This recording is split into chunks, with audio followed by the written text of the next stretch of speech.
नमस्कार, स्वागत है आपका बिहार समाचार में। बिहार वालों के लिए आज सरकार ने कई योजनाओं की शुरुआत कर दिए हैं। बिहार के किसानों के लिए, गरीबों के लिए कई घोषणाएं की गई। आज बिहार वालों के लिए कई महत्वपूर्ण खबरें सामने आ रही है। खबरों को विस्तार से बात करेंगे। इससे पहले आपसे एक छोटी सी अनुरोध है, कृपया वीडियो को एक प्यारा सा लाइक अवश्य कर दीजिएगा। आपका लाइक करना ही हमारी मेहनत का फल होता है।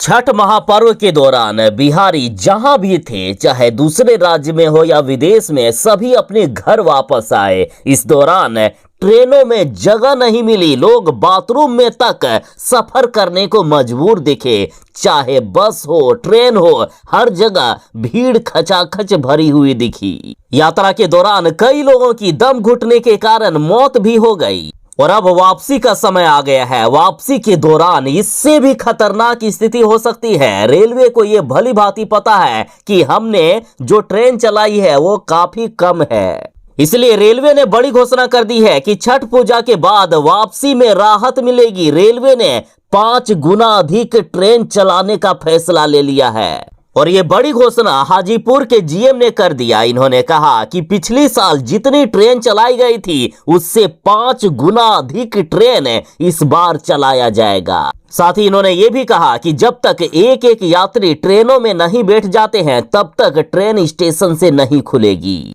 इन्होंने कहा कि हर एक यात्री को सीट मिले, किसी को कोई दिक्कत नहीं हो, इसके लिए रेलवे लगातार नजर बनाए हुए है। और यदि आगे भी ट्रेन की जरूरत पड़ेगी तो रेलवे देने का काम करेगी।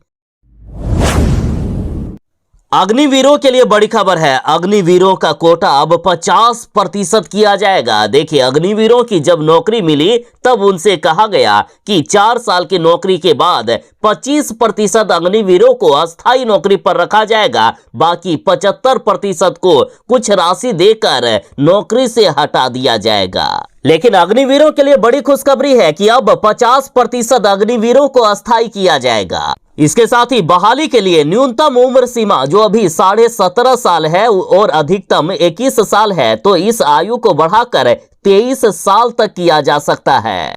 और इसी बीच अखिलेश यादव ने अब बड़ा बयान दे दिया। अखिलेश यादव ने कहा कि यदि हमारी सरकार बनेगी तो सबसे पहले अग्निवीरों की बहाली को हम बंद करेंगे और अस्थायी सैनिकों की, परमानेंट सैनिकों की बहाली की जाएगी।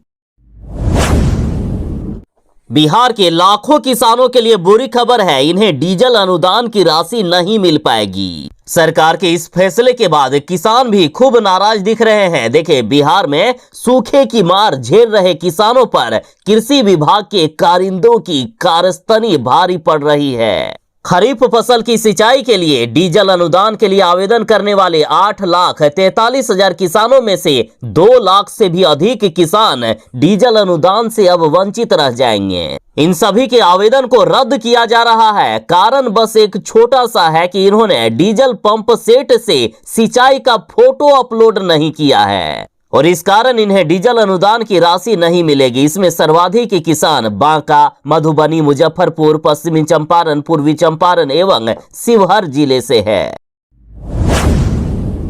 जो बैंक में नौकरी करना चाहते हैं उनके लिए बड़ी खुशखबरी है। एसबीआई में बम्पर वैकेंसी निकाल दी गई है। एसबीआई में क्लर्क के 8,283 पदों पर बम्पर वैकेंसी निकल गई। एसबीआई क्लर्क के लिए 17 नवंबर से ही ऑनलाइन प्रक्रिया शुरू हो चुकी है, जो कि 7 दिसंबर 2023 तक लास्ट डेट रखा गया है। यदि एज लिमिट की बात करें तो 20 साल से लेकर 28 साल के लोग इसके लिए अप्लाई कर सकते हैं। हालांकि आरक्षित वर्ग वालों को एज लिमिट में छूट भी मिलेगा। अब रही बात कि जूनियर एसोसिएट यानी क्लर्क के लिए क्वालिफिकेशन क्या होगा, तो यदि आपने ग्रेजुएशन किया है, यदि किसी भी मान्यता प्राप्त संस्थान से ग्रेजुएशन किया है तो इसके लिए अप्लाई किया जा सकता है। टोटल 8,283 पदों के लिए वैकेंसी निकाली गई है। अलग अलग राज्यों में वैकेंसी को डिवाइड किया गया है। यदि बिहार की बात करें तो बिहार में टोटल 415 पद रखे गए हैं। 415 पदों पर क्लर्क की बहाली होगी। और यदि वेतन की बात करें तो वेतन 17,900 रुपए से लेकर 47,920 रुपया तक दिया जाएगा। इसमें बेसिक पे स्केल 19,900 रुपया तक रखा गया है। ज्यादा जानकारी के लिए एसबीआई की ऑफिशियल वेबसाइट पर जाएं। अप्लाई करने के लिए आप sbi.co.in पर लॉगिन कर सकते हैं।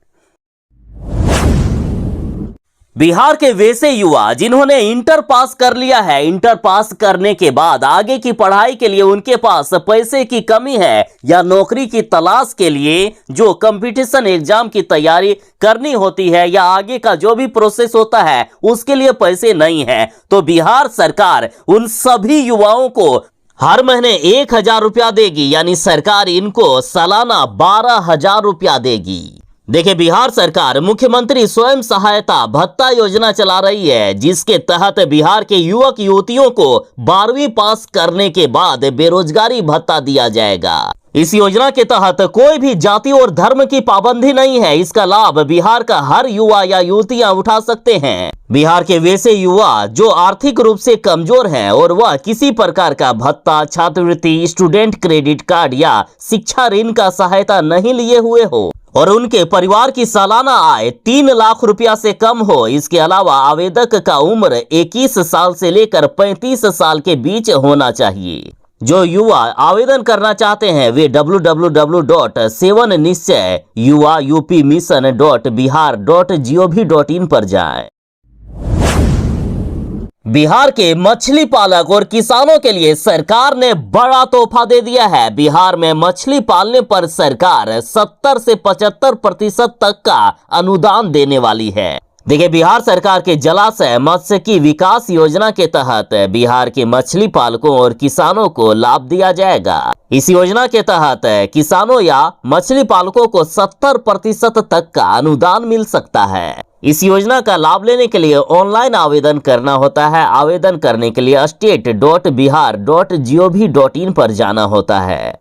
बिहार सरकार तालाब में मछली पालन के लिए मशीनरी के साथ साथ हैचरी में मछली पालन के लिए 70% तक का अनुदान देती है। बिहार सरकार की ओर से मत्स्य अंगुलिका संचयन यानी लगभग 1 इंच के मछली से 3 से 4 इंच तक के मछली तक बढ़ाने वाली जो हैचरी बनाया जाता है उसके यूनिट की लागत 60,000 रुपया प्रति हेक्टेयर तय की गई है। तो वहीं जलाशय में केज बनवाने पर 3 लाख रुपया प्रति केज के साथ जलाशय में पेन बनाने के लिए 10.5 लाख रुपया प्रति पेन निर्धारित की गई है। इन सभी पर 70% तक का सब्सिडी मिलेगा। इसके लिए जरूरी है कि किसानों या मछली पालकों के पास कम से कम 0.4 एकड़ और अधिकतम 1 एकड़ की जमीन खुद की या लीज पर ली हुई होनी चाहिए।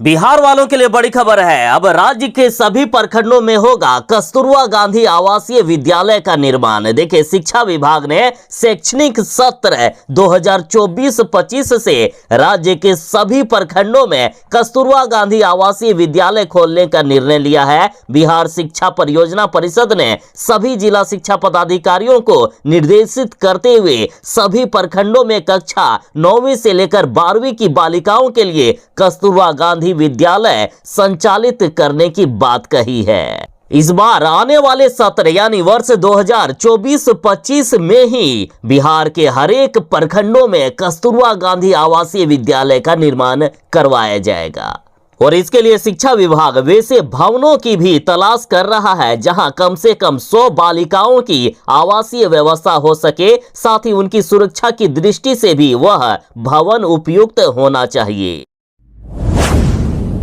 वर्ल्ड कप फाइनल में ऑस्ट्रेलिया ने भारत को 6 विकेट से हराया। ट्रेविस हेड रहे जीत के हीरो। देखिए, अहमदाबाद स्थित नरेंद्र मोदी स्टेडियम में खेले गए क्रिकेट वर्ल्ड कप 2023 के फाइनल में ऑस्ट्रेलिया ने भारत को 7 विकेट से हराकर रिकॉर्ड 6ठी बार वर्ल्ड कप के खिताब अपने नाम कर लिया है। ऑस्ट्रेलिया ने रिकॉर्ड 6ठी बार वर्ल्ड कप के खिताब पर अपना कब्जा जमाया। भारत द्वारा दिए गए 241 रन के मामूली से लक्ष्य को ऑस्ट्रेलिया ने 43 ओवर में 4 विकेट खोकर आसानी से हासिल कर लिया। ऑस्ट्रेलिया के जीत के हीरो सलामी बल्लेबाज ट्रेविस हेड रहे, जिन्होंने इस महामुकाबले में 137 रनों की शानदार शतकीय पारी खेली। मार्नस लाबुशेन भी 58 रन बनाकर नाबाद रहे। अपने घर में फाइनल में ऑस्ट्रेलिया से मिली इस करारी हार के बाद ही 140 करोड़ देशवासियों को तीसरी बार वर्ल्ड चैंपियन बनने का सपना टूट गया। जब महागठबंधन की सरकार बनी थी उस समय लालू यादव और नीतीश कुमार के बीच यही डील हुई थी कि तेजस्वी यादव को वे मुख्यमंत्री बना देंगे। 2024 में तेजस्वी यादव को मुख्यमंत्री बनाए जाने पर लालू यादव से सहमति बनी थी, तभी जाकर लालू यादव ने नीतीश कुमार जी से गठबंधन किया था। और अब राजद के नेता मांग करने लगे हैं कि जल्द से जल्द तेजस्वी यादव को बिहार का मुख्यमंत्री बनाया जाए। इसके लिए पटना की सड़कों पर कई बार पोस्टर लगाए गए और अब तेजस्वी यादव को बिहार का सीएम बनाने के लिए दंडवत करते छठ घाट पहुंचे राजद के नेता और साथ ही छठ घाट पर लगाया लालू तेजस्वी की प्रतिमा। देखिए, वैशाली के किरतपुर राजा राम गांव में जो घाट है उसका नाम केदार यादव ने तेजस्वी घाट रखा है। केदार यादव ने तेजस्वी बाबू को बिहार का मुख्यमंत्री बनाने के लिए वे छठी मैया को अर्घ्य देने के लिए तेजस्वी घाट पर दंडवत करते हुए आए। इन्होंने कहा कि छठी मैया से हम यही कामना कर रहे हैं कि वे जल्द से जल्द तेजस्वी यादव को बिहार का मुख्यमंत्री बनाए ताकि तेजस्वी यादव बिहार के नाम को रोशन कर सके।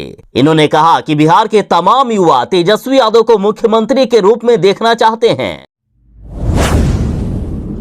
मुख्यमंत्री नीतीश कुमार की बड़ी बहन ने छठी मैया से मन्नत मांगी है कि भाई को छठी मैया ने सीएम बनाया, अब पीएम भी बनाए। देखिए, छठ महापर्व पर मुख्यमंत्री नीतीश कुमार ने परिवार के सदस्यों के साथ भगवान सूर्य की आराधना की। सीएम नीतीश ने डूबते हुए भगवान सूर्य को अर्घ्य दिया और प्रदेशवासियों की तरक्की की कामना की। इस दौरान मुख्यमंत्री नीतीश कुमार की बड़ी बहन उषा देवी ने कहा कि हम लोगों ने मन्नत मांगी थी कि भाई मुख्यमंत्री बन जाए। छठी मैया ने हमारी मनोकामना पूरी की और भाई बिहार के सीएम बन गए। सीएम बनने के बाद वे बिहार की तरक्की के लिए लगातार काम कर रहे हैं। इस बार हम लोगों ने मन्नत मांगी है कि मेरा भाई नीतीश कुमार अब पीएम बन जाए।